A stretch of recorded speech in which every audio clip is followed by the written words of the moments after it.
খাসি মাংস রান্না হচ্ছে। প্রথমে আলুগুলোকে ভেজে নিয়েছি, তারপরে তেল দিয়েছি, তেলে পেঁয়াজ কুচি দিয়েছি, পেঁয়াজটা ভাজা ভাজা হয়ে গেছে। তারপরে মশলা দিয়েছি, মশলার মধ্যে দিয়েছি পেঁয়াজ বাটা, আদা বাটা, রসুন বাটা, লঙ্কা বাটা, জিরে গুঁড়ো, ধনে গুঁড়ো, খড়গপুর মশলা, একটু মাটন মশলা।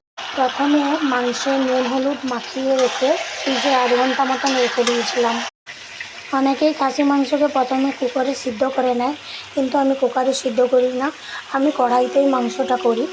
আর কড়াইয়ের মাংসটা আমাকে মনে হয় বেশি টেস্ট মনে হয়, তাই আমি কড়াতেই করি। একটু সময় লাগে, 1 ঘন্টা খানেক লাগে। কষাও হয়ে গেছে, এই যে দেখুন কি সুন্দর তেল বেরিয়েছে। গরম জল মাংসয় দিয়ে, ওর জন্য এদিকে গরম জল বসিয়েছি। মাংসয় গরম জল দিলে তার টেস্টটা আলাদা হয়। শুকনো লঙ্কা একদম ইউজ করি না। মাংসের কালারটা দেখুন। আজকের মতন রান্না হয়ে গেছে। ভালো লাগলে কমেন্ট করে জানাবেন।